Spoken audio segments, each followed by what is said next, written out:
Assalamualaikum warahmatullahi wabarakatuh. Jumpa lagi dengan saya Saiful Hadi Teguh di channel Saiful Hadi Teguh. Pada kesempatan hari ini kita akan membahas asuransi pengangkutan. Jadi pernahkah kita menerima barang kiriman tapi posisinya cacat atau rusak? Atau bahkan kita sama sekali tidak terima? Hal tersebut pastinya bukan merupakan kesalahan dari kita sebagai pemilik barang. Jadi siapa yang harus bertanggung jawab dalam hal ini? Pihak penjual atau pengirim barang. Peristiwa yang tidak diinginkan tersebut biasanya kerap terjadi dan biasanya Anda akan mengirimkan kembali barang yang rusak tersebut kepada penjual. Namun bagaimana apabila kerusakan tersebut timbul dari akibat kecelakaan? Misalnya kecelakaan truk, pesawat, kereta api, atau kapal pengangkut barang tersebut. Nah, dalam kondisi seperti ini hadirlah asuransi pengangkutan karena tidak akan ada pihak yang bertanggung jawab terhadap akibat eksiden yang terjadi dalam proses pengiriman, kecuali ada hukum dan kontrak yang mengaturnya. Efeknya, membeli asuransi atau membayar proteksi asuransi mungkin akan sedikit membebani biaya, tapi hal tersebut akan sangat bermanfaat dan membantu kita terhadap beban biaya yang tidak terduga di kemudian hari, baik akibat kerugian atau kerusakan barang yang kita kirim maupun biaya tanggung jawab hukum yang ditimbulkannya. Terkait hal tersebut, berikut adalah penjelasan singkat mengenai asuransi, yaitu asuransi pengangkutan atau sering kita sebut Marine Cargo Insurance. Asuransi pengangkutan sendiri atau Marine Cargo Insurance itu memberikan jaminan terhadap kerugian atau kerusakan pada saat pengiriman barang yang disebabkan oleh risiko-risiko yang dijamin oleh polis. Di antaranya risiko-risiko yang secara umum dijamin di dalam polis asuransi pengangkutan di Indonesia di antaranya adalah risiko kebakaran, ya kan?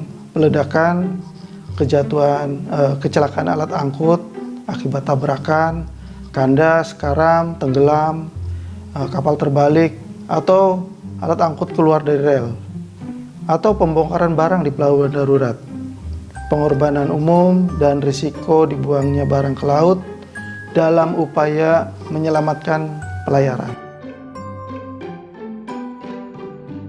Polis-polis asuransi pengangkutan di Indonesia sangat bervariasi dan pemakaiannya tergantung dari kebutuhan, yaitu kebutuhan pemilik barang yang biasanya dilihat dari spesifikasi, jenis dan sifat barang yang akan diangkut.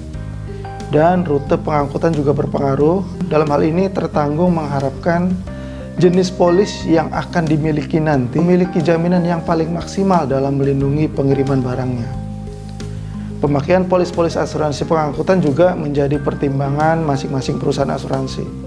Umumnya, dari tingkat risiko yang dilihat, apakah itu dari jenis atau sifat barang yang diangkut, dari alat angkut yang digunakan, dari packingnya, rute atau teritorial pengiriman barangnya, ekspor atau impor, atau interinsuler, serta mempertimbangkan loss record-nya. Dalam hal ini, perusahaan asuransi akan menetapkan jenis polis yang paling sesuai dengan risk appetite perusahaan asuransi tersebut. Walaupun polis asuransi pengangkutan yang paling sering digunakan dan umum diketahui di Indonesia adalah jenis polis Institute Cargo Clause atau ICC, namun dalam prakteknya banyak terdapat jenis polis asuransi pengangkutan yang dipakai oleh perusahaan asuransi di Indonesia. Di antaranya itu ada jenis New Marine Policy Form, ada Institute Cargo Clause A, Institute Cargo Clause B, Institute Cargo Clause C, bahkan ada variasinya, Institute Cargo Clause C, Total Loss of the Good. Ada lagi Institute Cargo Clause C, Total Loss of the Good following Total Loss of the Vessel. Ada juga secara khusus, misalnya untuk batu bara, Institute Coal Clause. Ada juga Institute Bulk Oil Clause. Ada juga Institute Frozen Food Clause. Ada juga untuk angkutan udara khusus Institute Cargo Clause Air. Kemudian di Indonesia, sebenarnya Indonesia sendiri memiliki polis asuransi pengangkutan yang kita biasa sebut polis standar asuransi pengangkutan barang Indonesia, yaitu ada jaminan 1, jaminan 2, jaminan 3, atau PSAPBI jaminan 1, 2, 3. Kemudian ada juga Land and Air Transit Cover A, Land and Air Transit Cover B. Nah, ini dari standar Dewan Asuransi Indonesia. Nah, dari banyak jenis polis asuransi tersebut, sebenarnya luas jaminan masing-masing memiliki kesamaan, bahkan dapat dikatakan identik satu sama lain. Di antaranya, kalau jaminan ICCA itu identik dengan polis standar asuransi pengangkutan barang Indonesia jaminan 1. ICCB identik dengan jaminan 2. ICCC identik dengan jaminan 3. Land and Air Transit Cover ADAI itu hampir sama dengan jaminan polis ICCB atau identik dengan jaminan 2 di polis standar asuransi pengangkutan barang Indonesia. Dan demikian selanjutnya. Cover B identik dengan ICCA, identik dengan jaminan 1. Institute Call Clause itu identik dengan cover ICCB, namun diperluas dengan risiko kebakaran akibat sifat barang itu sendiri, atau inherent vice atau spontaneous combustion. Namun di Institute Call Clause itu mengecualikan kecelakaan alat angkut darat dan risiko bongkar muat.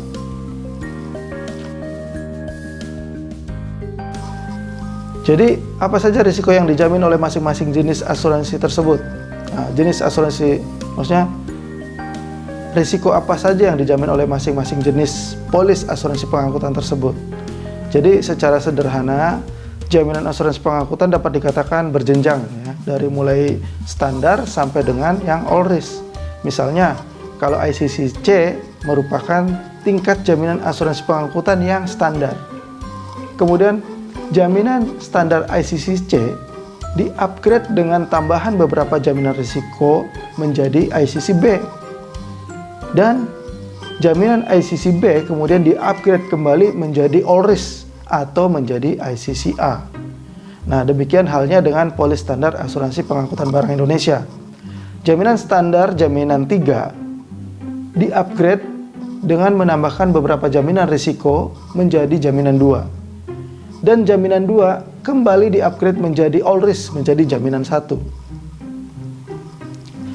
Sementara Land and Air Transit Cover ADAI di-upgrade ke all risk menjadi Land and Air Transit Cover B. Jadi cover A itu sama dengan ICCB, cover B itu sama dengan ICCA. Di samping upgrade jaminan, jadi bagaimana dengan ICCC total loss of the good dan ICCC total of the good following total loss of the vessel?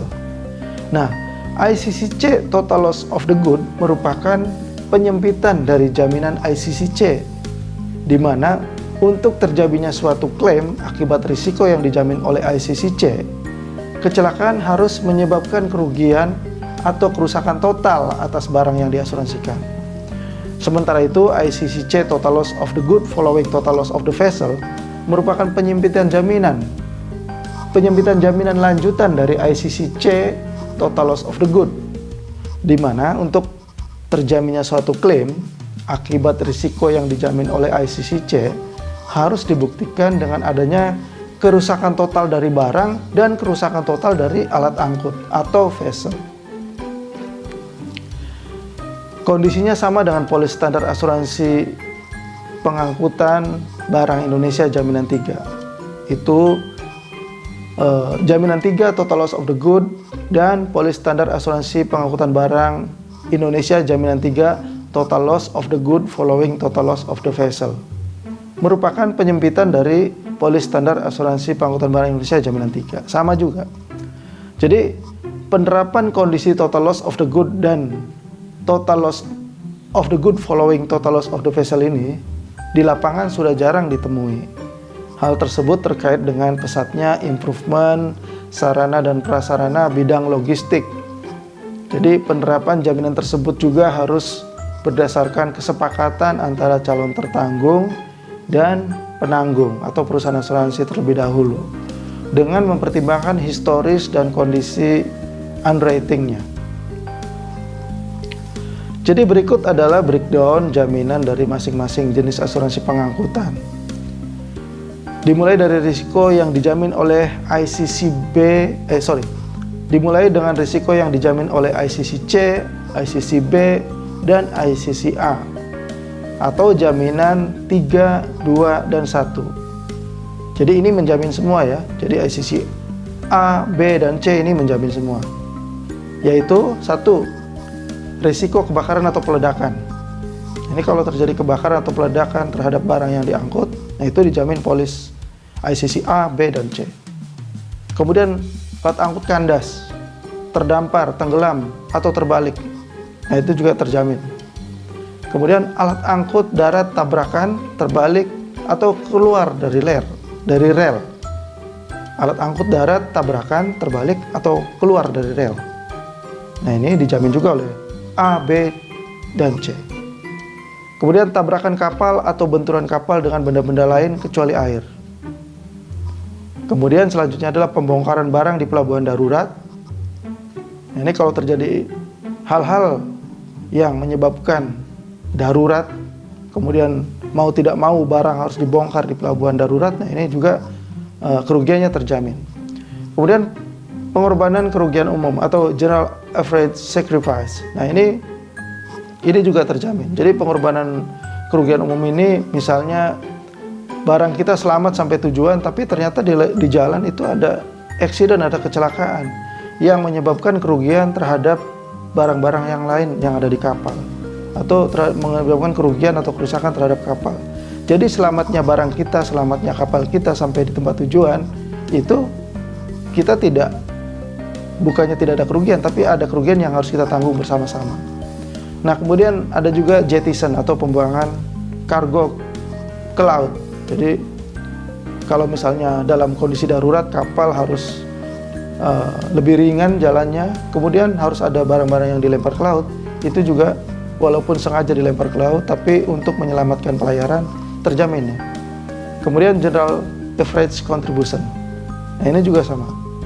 Jadi general average seperti tadi sudah dijelaskan. Kemudian both to blame collision. Nah jadi kalau dua kapal tabrakan, masing-masing dinyatakan bersalah, maka biayanya akan ditanggung oleh masing-masing kapal. Tentunya kita pemilik barang juga harus berkontribusi terhadap kerusakan kapal tersebut.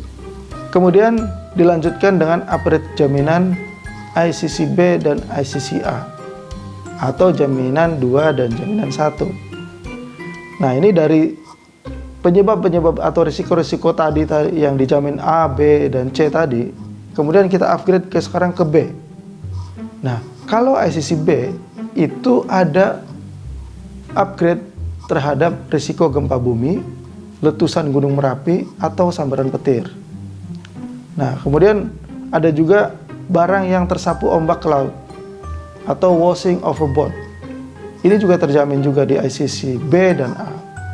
Kemudian masuknya air laut, air danau, atau air sungai ke dalam kapal atau palka kapal, masuk ke dalam kontainer atau tempat penyimpanan.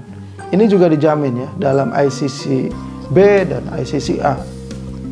Kemudian kerugian total per koli karena terlempar atau jatuh selama pemuatan atau bongkar muat ya. Nah ini juga terjamin. Jadi risiko bongkar muat di ICC B dan A itu terjamin. Kemudian kita upgrade lagi dari ICC B tadi yang udah ada tambahan-tambahan jaminan tadi menjadi ICC A. Nah ICC A ini sering disebut all risk karena yang dijamin itu tidak disebut, tapi hanya pengecualian saja yang disebut. Jadi menjamin semua risiko atau kerugian atau kerusakan barang yang diangkut kecuali yang dikecualikan dalam pengecualian polis. Nah, tapi yang jelas ini walaupun demikian ICC A menjamin banjir, angin topan, tanah longsor, pergerakan tanah, tsunami. Nah ini penegasannya ya. Kemudian pencurian juga dijamin, perampokan, bajing loncat ini terjamin di ICCA. Kemudian terjatuh, tersodok forklift, atau risiko bongkar muat lainnya, ya kan? Kerusakan akibat kecelakaan-kecelakaan lainnya, asal tidak dikecualikan dalam polis. Ini terjamin dalam ICCA. Jadi dia all risk, lebih lengkap, kecuali risiko yang dikecualikan. Nah, perlu dicermati di samping dari risiko-risiko yang dijamin, polis asuransi pengangkutan juga memiliki beberapa pengecualiannya. Jadi di polis pasti ada pengecualiannya, yaitu hal-hal yang tidak dijamin polis asuransi pengangkutan. Bahkan pada jenis polis yang all risk. Jadi all risk pun ada pengecualiannya. Di antara pengecualiannya itu adalah diantaranya satu, tindakan yang disengaja oleh tertanggung. Nah, ini pasti dikecualikan ya. Tindakan yang disengaja oleh tertanggung ya pasti dikecualikan. Kemudian kebocoran alamiah atau keausahan alamiah juga tidak dijamin. Bocor alamiah itu ya misalnya beras diangkut misalnya 10 ton, kemudian tercecer 10 kilo atau 100 kilo, mungkin itu masih wajar ya.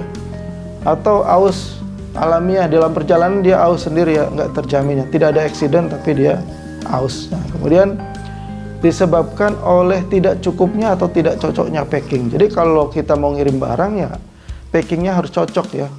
Kalau misalnya di dalam perjalanan terjadi kerusakan akibat tidak layak packing atau tidak cocok packingnya, ya tidak akan terjamin oleh asuransi. Nah, kemudian yang tidak dijamin lainnya adalah disebabkan oleh sifat alamiah dari barang itu sendiri. Misalnya tembakau atau misalnya pisang ya. Jadi sifat alamiah barang itu sendiri itu misalnya pisang dikirim ya dari misalnya dari Kalimantan ke Jawa. Kemudian karena hal-hal tertentu pisang itu bisa busuk di tengah jalan. Nah, itu busuknya pisang itu tidak terjamin karena dia sifat barang itu sendiri ya. Kemudian ada juga misalnya batu bara ya. Otomatis dia bisa terbakar sendiri. Tembakau bisa terbakar sendiri. Nah, itu juga hal-hal yang bisa terbakar sendiri karena sifatnya dia itu nggak terjamin. Kemudian risiko yang tidak dijamin selanjutnya adalah disebabkan karena keterlambatan. Ya, keterlambatan nggak bisa dijamin ya. Misalnya tadi pisang mau naik ferry, diangkut pakai truk, nunggu ferinya 2 hari 3 hari nggak datang-datang, pisangnya jadi busuk gitu di tengah jalan. Nah, itu nggak terjamin ya. Atau terlambat, kemudian orang tidak bisa memproduksi sesuatu, nggak bisa dijual, mengalami kerugian, itu nggak terjamin juga. Kemudian pengecualian selanjutnya adalah disebabkan oleh kebangkrutan atau biaya yang timbul karena kebangkrutan. Misalnya orang perusahaan pengangkut ini bangkrut, artinya dia tidak bisa membeli bahan bakar untuk kapalnya sehingga barang tidak bisa terkirim atau misalnya seperti itu ya, tidak terjamin ya. Kemudian selanjutnya adalah yang tidak terjamin disebabkan karena penggunaan senjata perang atau pemakaian bom atom atau nuklir. Ini pengecualian umum di semua asuransi, hampir semuanya tidak menjamin. Perang, nuklir, bom atom tidak terjamin. Kemudian tidak terjamin juga karena tidak laik lautnya kapal atau alat angkut. Jadi kalau kita mengetahui alat angkutnya tidak laik, nah itu nggak terjamin. Tapi kalau lain halnya, kalau misalnya kita sebagai pemilik barang itu nggak tahu kalau barang yang kalau alat angkutnya itu tidak laik laut, kita nggak tahu kemudian terjadi accident, nah itu bisa dipertimbangkan. Kemudian ada juga yang tidak terjamin selanjutnya adalah risiko perang. Ini pasti ini pengecualian umum di asuransi manapun ada. Kemudian yang tidak terjamin selanjutnya adalah risiko pemogokan, pelarangan terhadap para pekerja juga tidak terjamin. Nah, pemogokan di sini bukan seperti kita saat ini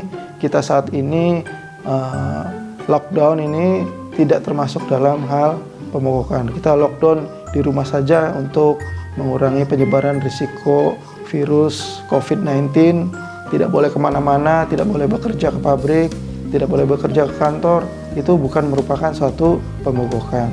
Nah, kalau pemogokan itu ada intensitas dari pekerja, dia ada protes ya terhadap hak-haknya tidak dipenuhi. Kemudian aplikasi jaminan dan pengecualian tersebut juga hampir sama. dan dapat ditemui dalam wording ICC call clause sama pengecualiannya. Polis standar asuransi pengangkutan barang Indonesia juga sama. Nah, itu sama semua. Penerapan pengecualiannya hampir sama. Jadi demikian ya penjelasan singkat mengenai asuransi pengangkutan atau Marine Cargo Insurance.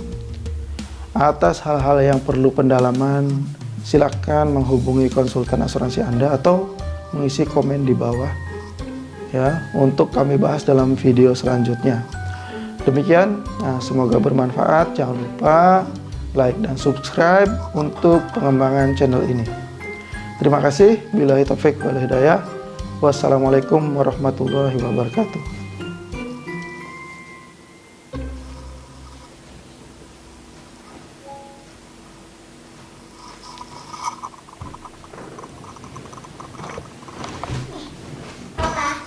Halo.